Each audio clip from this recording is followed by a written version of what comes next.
Ora viva, seja muito bem-vindo, caro telespectador e estimados internautas do Análise Econômica. Quarta-feira sim, trazemos este que é o nosso espaço de debate e conversa de eventos econômicos do nosso país, à semelhança do que fazemos todas as semanas. Hoje vamos tentar discutir a dinâmica econômica nacional. Vamos trazer três temas que são, com certeza, de interesse da sociedade moçambicana, que estão relacionados à economia, para tentar buscar a opinião dos meus convidados em relação aos aspectos que propomos à discussão. Em primeira instância, vamos discutir esta posição do Banco Central em enviar um economista residente para o Access Bank, no intuito de averiguar o sistema do banco, mas também o modus operandi daquele banco, a dinâmica de negócio e todos os elementos que estão relacionados com a regulamentação bancária. Vamos também no programa 2 falar sobre esta possibilidade da retoma da Total até dezembro deste ano. Total que paralisou as suas atividades em 2021. Volta a Cabo Delgado com desafios já proeminentes do país. Desde já fala-se do atraso de pagamento da dívida pública, mas também dos juros de mora referentes às dívidas que Moçambique tem com o Ocidente. Aliás, dívidas que foram reestruturadas em 2019 e a principal perspectiva da época para esta reestruturação falava-se também da exploração de recursos energéticos, em particular a exploração de gás na bacia de Rovuma. Esse gás que, aliás, adiou-se em 2021 devido à intensificação dos ataques, em particular em Palma. Vamos, no final do programa, falar sobre o financiamento de 500 milhões de dólares feitos pelos Estados Unidos a partir do projeto Millennium Challenge Corporation. Vamos tentar ver quais devem ser as prioridades do nosso país para este investimento, tendo em conta as dinâmicas e as dificuldades que o país enfrenta. Tenho em estúdios o Egino, a quem aproveito para cumprimentar e desejar boas-vindas ao programa. Egino, boa noite, seja bem-vindo a esse espaço de conversa. Boa noite, Salvado. Boa noite, meu colega de painel, Gil Aníbal. Quero igualmente saudar a todos os internautas, telespectadores que nos assistem. Quarta sim, quarta sim. Antes de mais, quero saudar a todos os moçambicanos por mais uma data comemorativa hoje, o 4 de outubro. É uma efeméride em que deve ser celebrada e valorizada e este ano contamos praticamente, efetivamente, com o calar das armas. Nós vimos que a nível do processo de DDR teve o desfecho por parte dos intervenientes. Então, quero saudar a todos os moçambicanos por esse espírito de paz, esse espírito de tranquilidade que reina em todos nós. Muito obrigado. Exato. Obrigado, Gino. Gil, boa noite, seja bem-vindo ao programa. Boa noite, obrigado pelo convite. Cumprimentar meu colega do painel Camai e a redação da FTV, a quem nos vê a parte de casa também. Camai, inicio exatamente consigo. Primeiro tema. Banco Central muito fiscalizador, mas acima de tudo, a colocar a regulamentação acima de tudo, agora manda um inspetor residente ao Access Bank. Qual é o sinalizador que passa esta mensagem? Quando o Banco Central manda um inspetor residente a um banco, qual é a mensagem? Embora o Banco Central já pronuncia no seu comunicado que nada tem a ver com a solidez do banco. Bom, primeiro temos que olhar aquilo que é o Access Bank. O Access Bank está na lista dos top banks, dos Big Five a nível da África. É o quinto, está na lista dos 5 maiores bancos a nível da África. É um banco com mais de 650 balcões e está em 3 continentes e também tem 46 milhões de clientes. É só imaginar a grandeza do banco. Eu, quando vi este comunicado, primeiro fiquei com uma impressão de que aqui parece que há uma caça às bruxas à banca francófona. Pela natureza do assunto, vamos ter que passar publicidade. Se formos a reparar, a banca francófona são o UBA, o Ecobank e o Access Bank. Exato. E são 3 bancos que estão a disputar a mesma carteira de clientes no mesmo mercado. Em termos de nicho. Em termos de nicho. E estes bancos oferecem produtos diferenciados aos demais players. O que quer dizer é que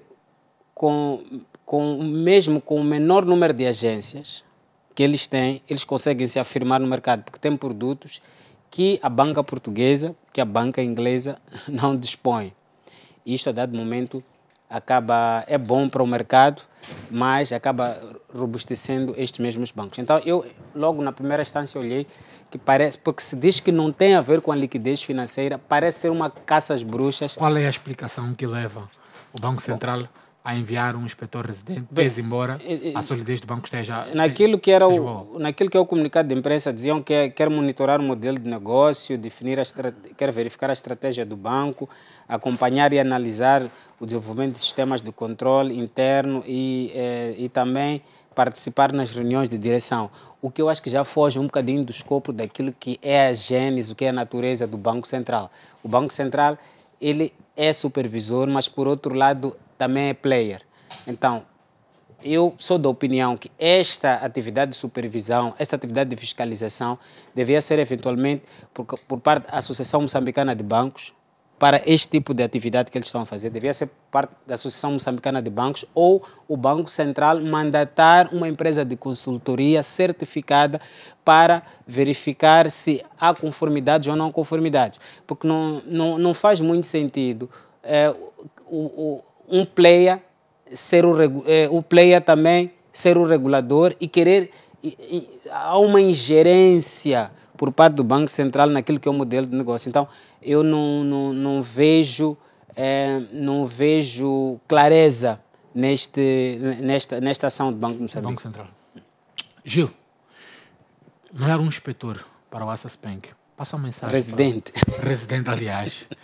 Passa uma mensagem para o sistema financeiro moçambicano, passa uma mensagem para a solidez do banco Access Bank, ou nem por isso, porque mesmo o Banco Central já fez prenúncio no seu próprio comunicado que a solidez do banco Access está em dia.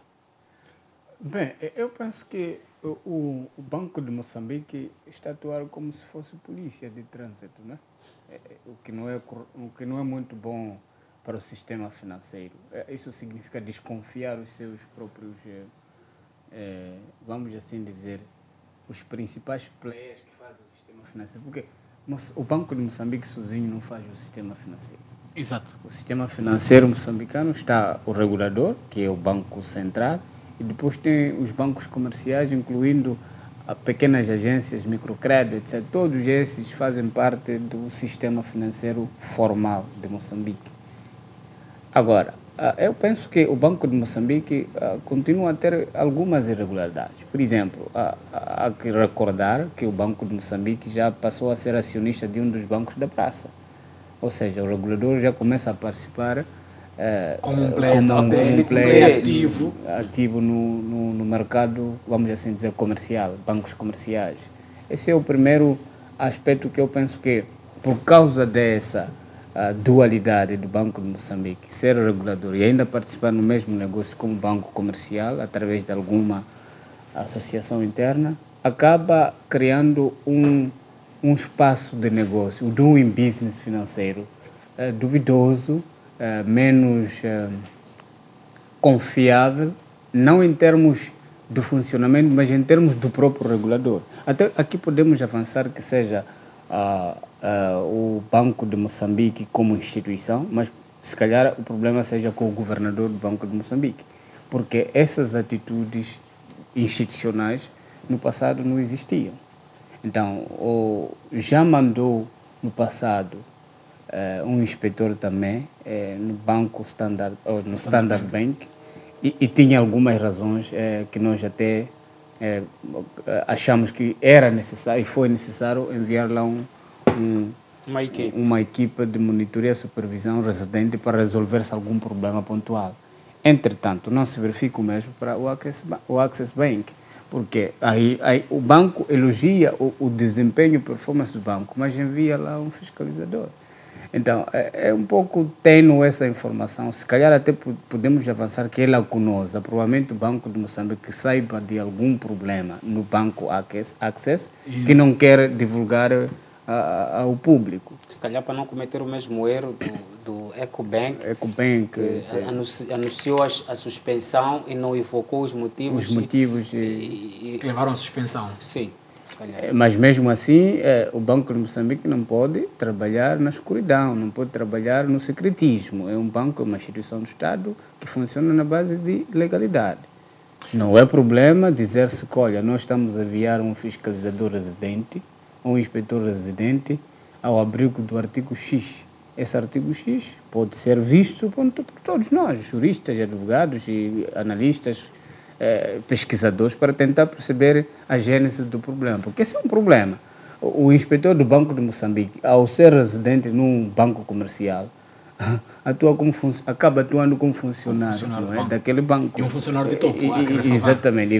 Quando dizem que tem também a obrigação de participar em reuniões de relevo. Então, praticamente está até a assustar a própria direção máxima do banco. Então, eu acho que há um problema assim no Access Bank, que o Banco de Moçambique tem que torná-lo público, porque os outros bancos poderão aqui trabalhar, naturalmente, com ceticismo em relação ao regulador do sistema financeiro. Ainda com algumas dúvidas, se calhar até podemos usar a linguagem medo, podem trabalhar com medo do regulador. O regulador não é para... Ou vai baixar o nível de investimento? Evidentemente. Aliás, essa informação já circula nas praças financeiras internacionais. Não é problema que Moçambique já está a entrar nos mercados financeiros e tem recursos que tem, e ainda temos um regulador que envia a polícia, não é? Nas entidades financeiras.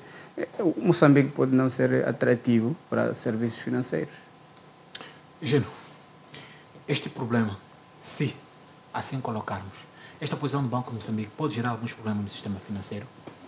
Pode a posição de mandar um inspetor e essa desconfiança que surge da possibilidade de haver um pequeno constrangimento dentro do Access Bank pode criar alguns problemas no sistema financeiro, tendo em conta a fragilidade e a sensibilidade do sistema financeiro moçambicano?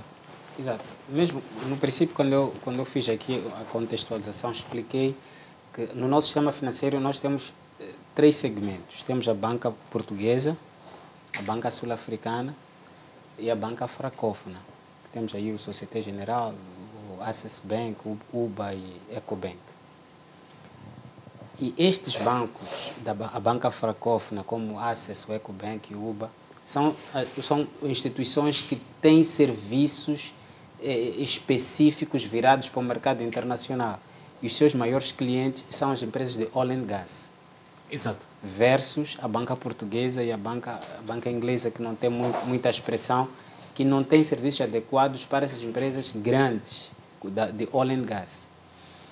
Nós já temos a situação do Ecobank, que está numa situação que ainda não está clara, com uma suspensão de algumas rúbricas. Agora vamos ter o Access Bank, que fica esta aviso à navegação. Tem que perceber que o Access Bank tem parceiros, tem acionistas. E se esses acionistas sentirem um desconforto ou sentirem que a sua política está a ser atropelada, ou seja, aqui onde é que eu quero chegar? Quando eles fazem a aquisição do Banco ABC, cumpriram todos os regulamentos, e agora que eles estão a avançar em período de expansão, aparece alguém a contestar as suas políticas. Se este investidor subentender que a sua estratégia está a ser ameaçada, ou uma espionagem industrial, como assim existe, pode muito bem suspender as suas atividades e vai colocar em colapso. Primeiro, vai colocar em colapso o próprio sistema financeiro. Exato. Porque não vamos ter poucos players que têm a capacidade de prover os serviços que as multinacionais empresas oil and gas precisam. Sem falar do nível de desemprego que vai gerar e o problema e o caos social que vai criar. Mas na sua questão eu toco aqui. O Access tem os seus acionistas, tem os seus parceiros. Se eles sentirem que a sua estratégia de negócio está a ser ameaçada, eles podem muito bem podem muito bem decidir suspender e parar. É só ver, a título de exemplo, quando o banco ABC, o Access entrou no mercado, o Access indemnizou o grosso dos funcionários do antigo banco. Do antigo banco. Quer dizer que é um banco que tem pujança financeira suficiente para aguentar-se no mercado e subentender que não há condições favoráveis para o ambiente de negócio. E se retirar. E pode retirar e fazer o mesmo processo de indemnização. E repare que os que estão a nível do Access, se formos olhar aquilo que é em termos de indemnização, o Access, não tenho aqui os contratos jurídicos, mas assim a olho nu, não tem, em termos compensatórios, não tem grandes compensações. Por quê? Porque está com um pessoal que não tem muitos anos... Experiência. Muitos anos na casa. Vinculados no Access. No Access. São novos funcionários. São novos funcionários. Então, eles, se subentenderem que a sua estratégia está sendo ameaçada, podem suspender a sua atividade. É só ver o número de agências. Tem pouco número de agências. Em termos de custo operacional, é muito baixo. Então, é viável até, se calhar, suspender do que ficar em ameaça no mercado competitivo. Gil, esta atitude do Banco Central pode ter, sim, implicações para o sistema financeiro, em termos da sua própria solidez? Evidentemente. Parece que está a ser recorrente este comportamento muito policiador, se assim podemos colocar. Evidentemente, isso tem impacto negativo no sistema financeiro moçambicano. Aliás, nós já dizíamos que a política monetária em Moçambique anda descarrilando cada vez mais com a política fiscal. Porque enquanto o governo promove... Gil, este apontar de dedo que temos feito ao Banco Central não tem muito a ver com o histórico que nós temos do Banco Central e hoje estamos a conhecer um Banco Central mais ativo no sistema do que o passado. Mas é preciso mesmo alinhar com o sistema fiscal que nós temos.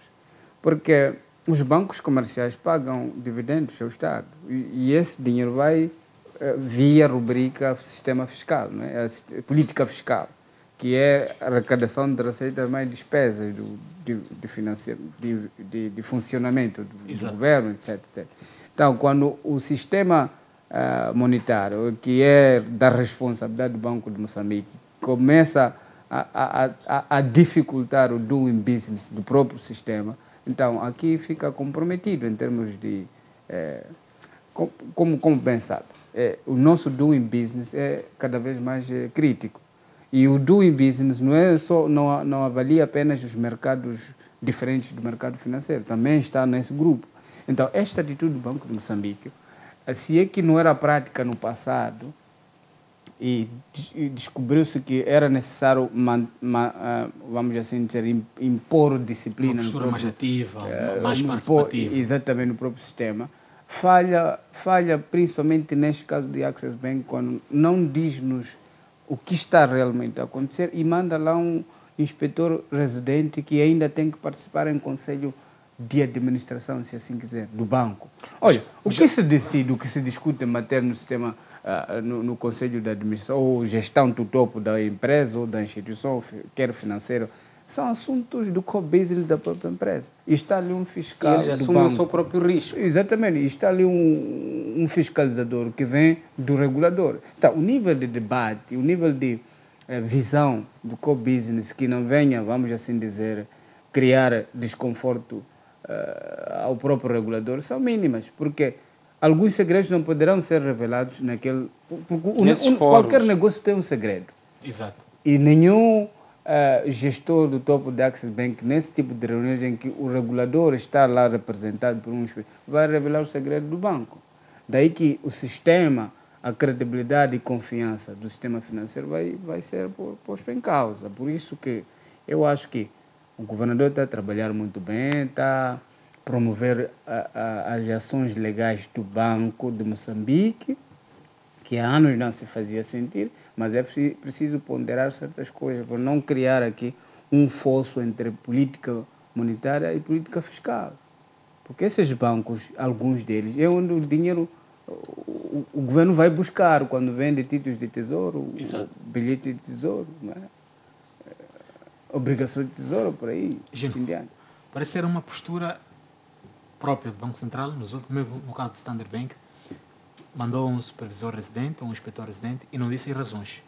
E nos outros casos também parece ser uma postura meio segredista, se assim podemos colocar, do Banco Central. Exato. Veja que o BCI também recebeu uma expansão, mas é banca portuguesa. O Standard Bank recebeu uma expansão, é banca inglesa. Mas não houve um residente na banca francófona.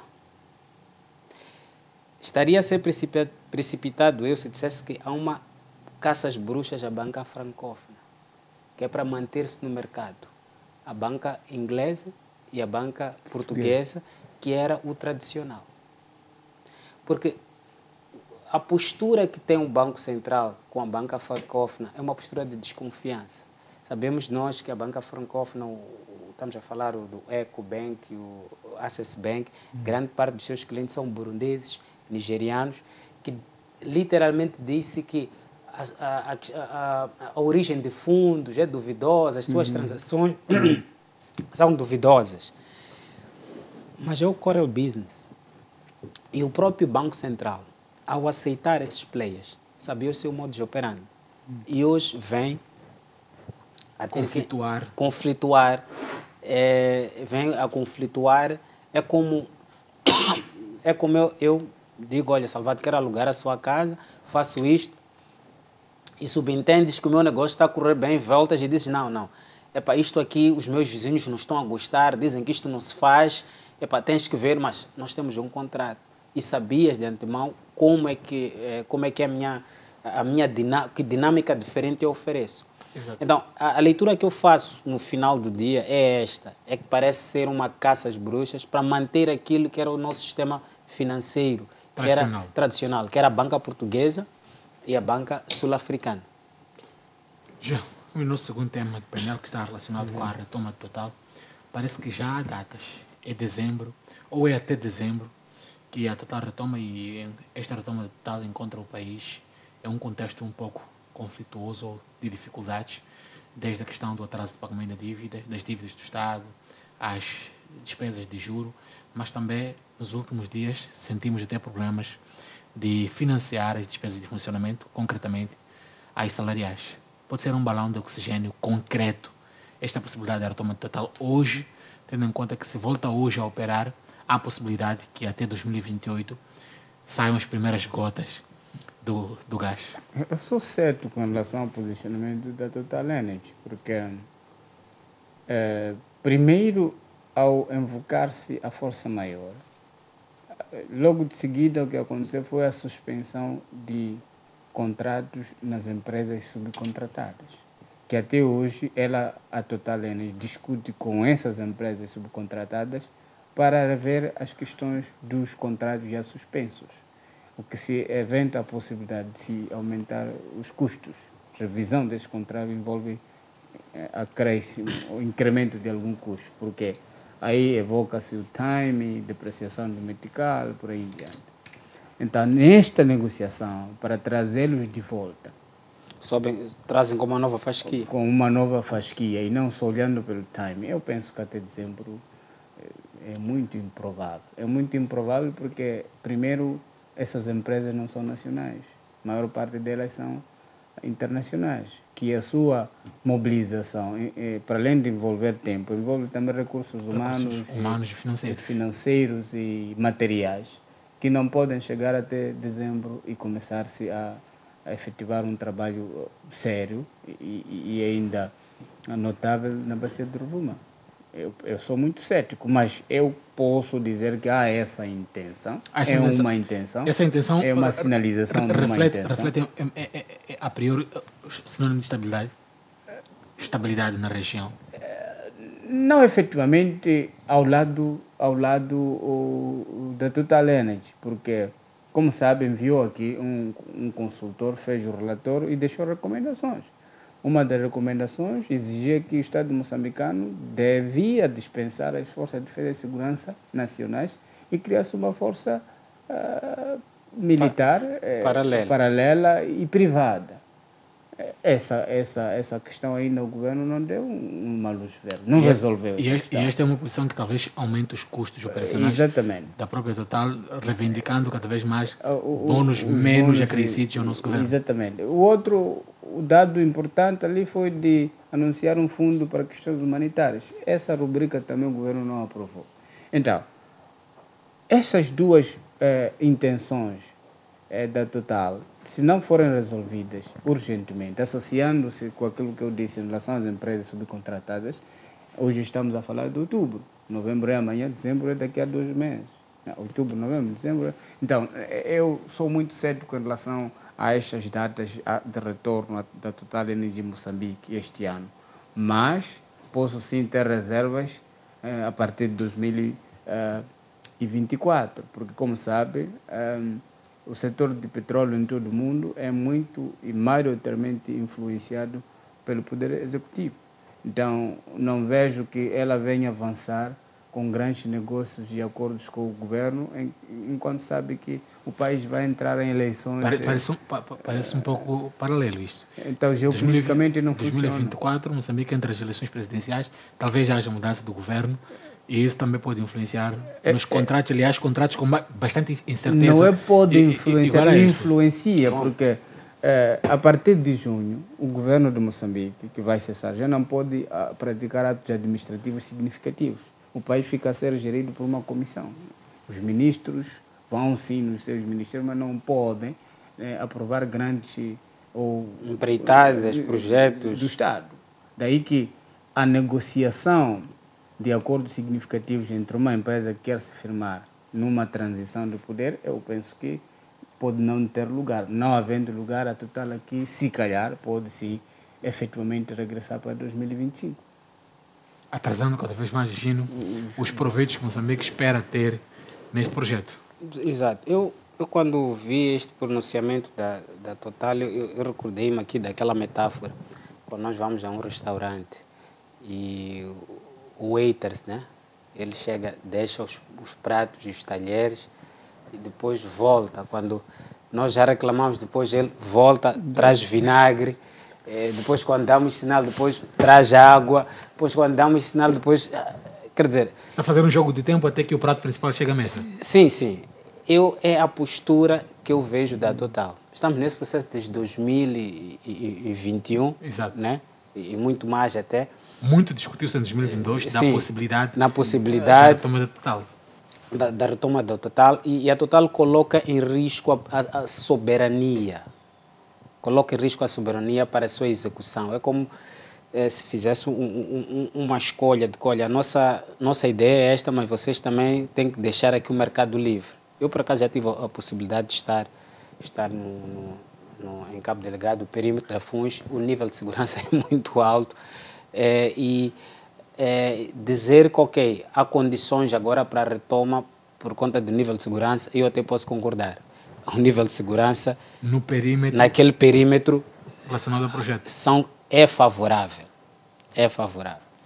Agora, eu volto a olhar, tenho que concordar com o Gil, eu volto a olhar sempre nesse jogo de cintura, porque parece que, eu não sei como é que foram feitos esses contratos, em que a Total tem este livre-arbítrio de manipular em função dos seus interesses, porque não faz muito sentido. Nós somos um país soberano, em que não pode ser tratado como uma empresinha, como uma lojinha, em que a Total acorda e diz, ok, não, podemos sentar à mesa agora.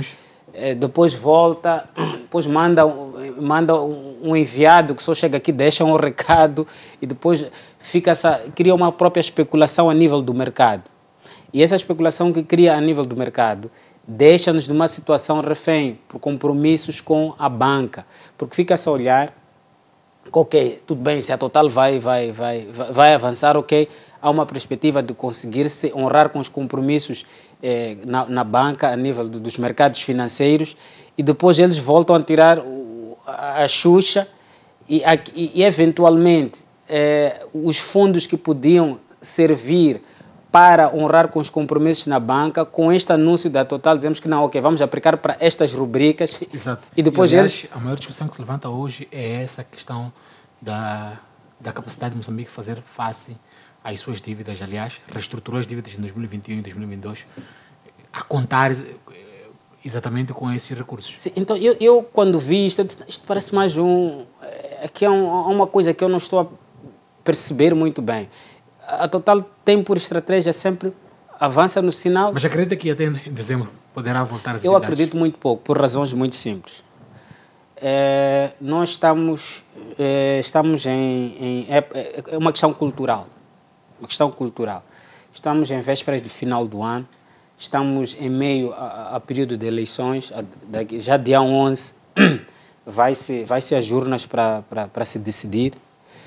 Depois do dia 11 que vai-se fazer os votos, tem aquele processo todo administrativo que Parece tem que que o ano se de fazer. 2023 e 2024 estão totalmente manchados com as eleições. Não só as eleições, eu vou a nível distrital, administração a nível local, não é? Porque tudo bem, pode passar pelo executivo, mas temos aqui o poder distrital, aqui, as questões locais.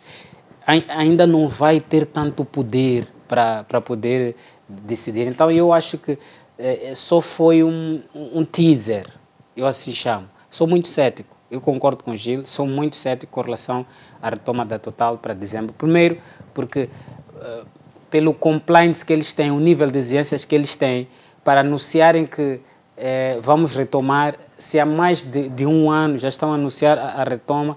E uma das coisas que eu estava a ler numa dessas fontes, que eles, que a Total neste momento não está a avançar porque quer manter o custo operacional baixo, ou seja, quer manter os mesmos contratos ainda com os valores acordados No contexto antes da no paragem. contexto anterior, o que não é possível. Estamos em 2023, houve uma paragem por aí de 2021. 21.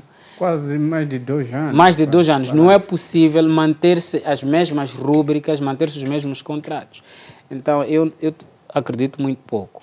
Esta periodicidade é um período muito curto para uma execução.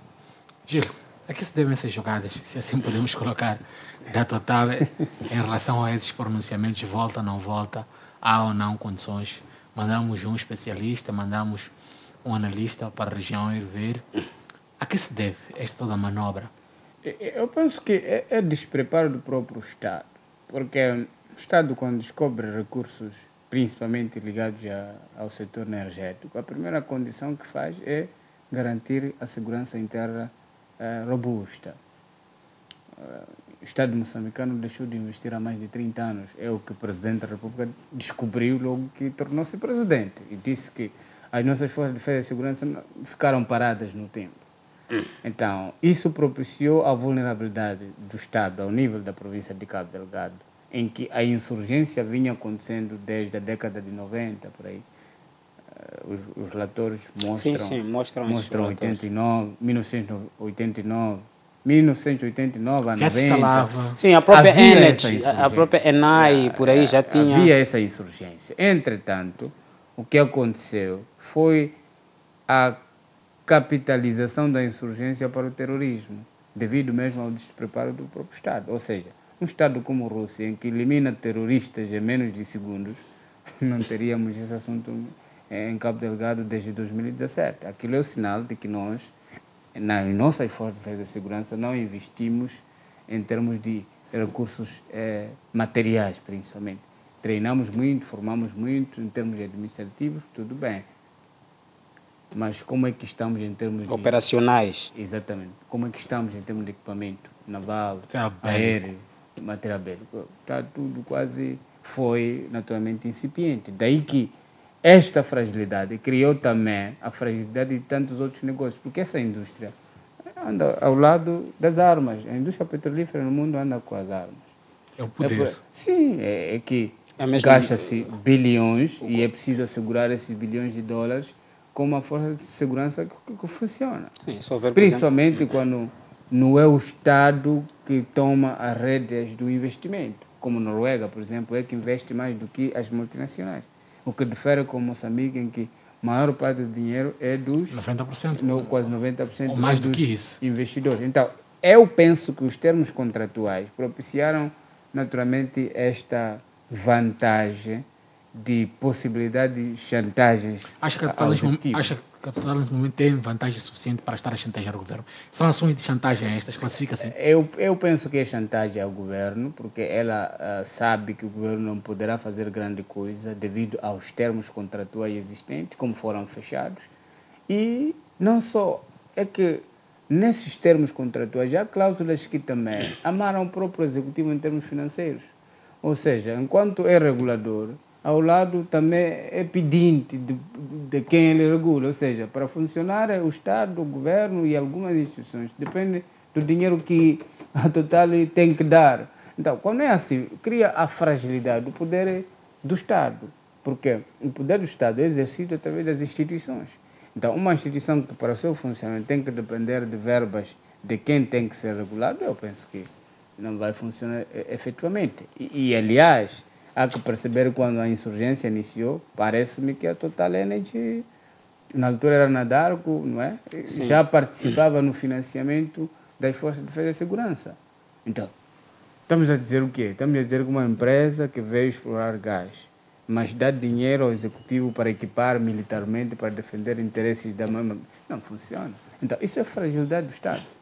Essa fragilidade do Estado é que faz com que estas empresas encontrem um espaço para fazerem todo tipo de manobra possível assim for possível, ao seu favor. Porque também tem que... Nós ensinamos isso em geopolítica de petróleo, que essas empresas, apesar de serem nacionais, também são internacionais movidas por interesses dos seus países.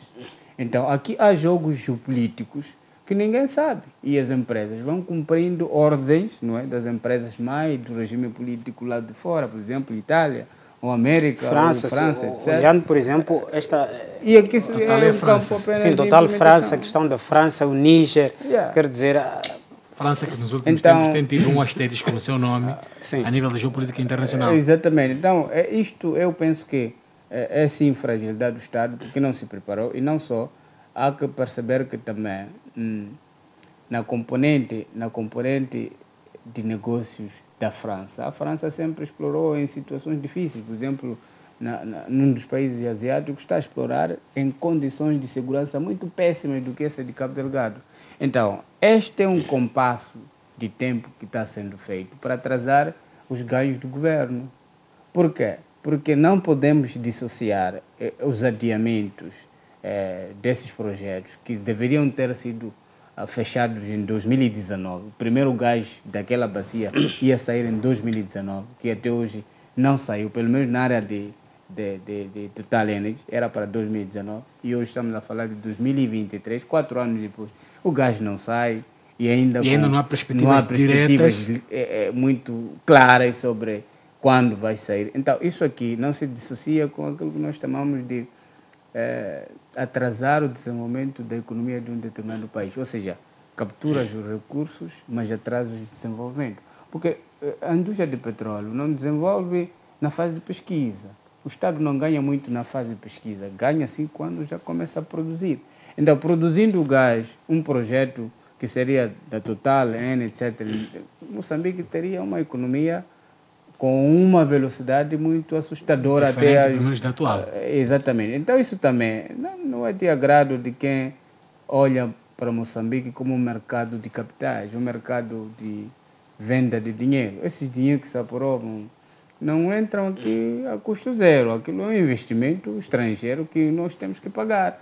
Então, se tem projetos funcionais que produzem, então não há necessidade do governo contratar Ter que buscar o serviço de dívida. Então é preciso atrasar as fontes de receita do Estado Para manter o negócio de dívida. de dívida. É o que eu posso dizer em relação a estes atrasos, ou seja, avanços e recuos diplomáticos que concretamente não estão a trazer o gás à superfície. Exato. Júnior, vou pedir mesmo que dê os últimos pontos em relação aos temas que discutimos. O tempo mesmo corre-nos daqui a nada e inicia outros programas. Bom, eu tenho mesmo só... vou comentar mesmo com relação a este assunto aqui do Access Bank. que a este passo nós vamos ter um circuito financeiro muito fechado. E tendo um circuito financeiro muito fechado, as empresas elas não terão acesso a tecnologias financeiras, as empresas vão continuar reféns de um sistema financeiro antiquado. Então, eu sou da opinião que este tipo de posicionamento do Banco Central não é saudável para uma economia de mercado.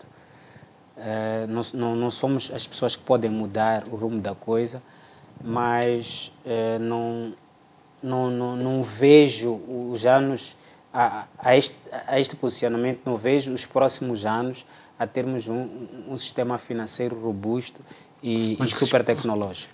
Espera-se ou esperava-se que com o desenvolvimento de Moçambique, ou com esses projetos, o sistema financeiro estivesse mais consolidado, olhando para aquilo que são os desafios que vêm. Moçambique vai movimentar grandes somas de divisas, vai envolver grandes empresas cá.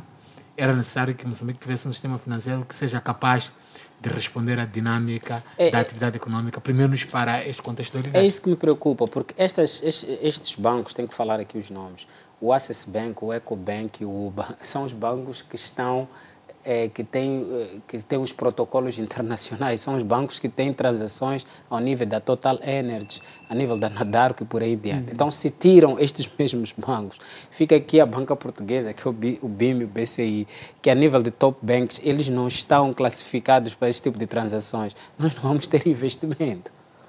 Não vamos ter investimento. Então, acho que tem que haver uma ponderação. Não tarda ouvirmos agora dizer que o UBA também vai ser suspenso pelas suas, porque também está alinhado na banca francófona. E a mim me estranha, uso com muita estranheza, porque estes bancos francófonos, o nível de compliance de risco é muito alto. Eles têm um compliance muito rigoroso. Então, quando eu vejo essas supervisões, fico sem perceber realmente o que está a acontecer. Não vamos julgar muito, porque parece que a ideia é só entender a dinâmica do negócio da empresa. Gil, vou pedir que faça o mesmo também, dê os seus pontos finais em relação aos temas que discutimos aqui e agradecemos pela sua presença. Bem, a Moçambique acaba de fechar um acordo, que eu penso que nos próximos debates tem que ser um tema. Acordo de entendimento, vamos assim chamar, um acordo entre Credit Suisse e o governo de Moçambique, exato, representando o Estado, de perdão, vamos assim assumir, de mais de 500 milhões de dólares numa dívida na altura contraída pela empresa ora dissolvida, que é a Proíndicos. Então, este acordo alivia vários fatores que Moçambique estava preso. Por exemplo, não podia ir aos mercados por causa dessa dívida, e o acordo prevê que Moçambique pode regressar aos mercados de financiamento internacional. Esse é o segundo. O terceiro é que as partes, já nenhuma delas pode processar o outro para outros processos ligados a este pacote de endividamento. É um ganho para Moçambique. Depois, há uma, parece-me, aparente indemnização acima de 100 milhões de dólares, que também isso beneficia Moçambique, porque neste momento o que se sabe e tornado público pelo Ministro da Economia e Finanças é que Moçambique, neste processo de Londres, gastou mais de 80 milhões de dólares para custas judiciárias, pagamento de firmas de advogados. Então, quando gasta 80 milhões de dólares e recebe acima de 100 milhões de dólares como indemnização, então estamos a dizer que foi um bom negócio, apesar da diferença ser mínima. Mas esta diferença é muito máxima porque nós conseguimos, vamos assim dizer, resgatar o nome nas praças. Não só resgatar o nome nas praças, não mas também não pagar uma dívida de acima de 500 milhões de dólares. Que deixava Moçambique com certeza sufocado no que diz respeito ao seu serviço da dívida. Evidentemente, porque tinha que pagar e isso implicava naturalmente sacrificar o orçamento do Estado, que em vez de ir para serviços sociais, como construção de infraestruturas escolares, hospitalares, rodovias e ainda pagar bem o médico, o professor, o polícia, tinha que se sacrificar, devia se sacrificar esse dinheiro para pagar uma dívida que nós pensamos que foi contraída num contexto não muito claro em relação às políticas legais do Estado. E o próprio Conselho Constitucional já disse isso, que as garantias são nulas e ilegais. E Moçambique, para limpar o seu nome, teria que efetivamente pagar esse dinheiro, porque a outra parte não reconhecia o posicionamento do Conselho Constitucional de nulidade das garantias. Daí que, com este acordo, Moçambique já não poderá pagar os mais de 500 milhões de dólares, regressa aos mercados e alivia as despesas públicas. Como sabe, a dívida pública está cada vez mais a subir, porque é internamente que se busca o dinheiro em metical já depreciado para comprar bens e serviços em dólares. Você tem que imaginar qual é o esforço que o governo de Moçambique está fazendo para tentar equilibrar a balança de pagamentos. Daí que eu penso que o governo está de parabéns, Moçambique também está de parabéns, e isso é um alívio para o povo moçambicano. Exato. Obrigado, Gil. Obrigado, Gino, mais uma vez. E em especial agradecer a ti, caro telespectador e estimado internauta, que acompanhou-nos durante essencialmente 1 hora. Estamos aqui a discutir temas de relevância nacional. Falamos, em primeira instância, sobre o posicionamento do Banco Central, em particular, por ter enviado um inspetor residente ao Access Bank. Falamos também, neste programa, sobre a retoma da Total em Cabo Delgado, as suas implicações e perspectivas para a economia nacional.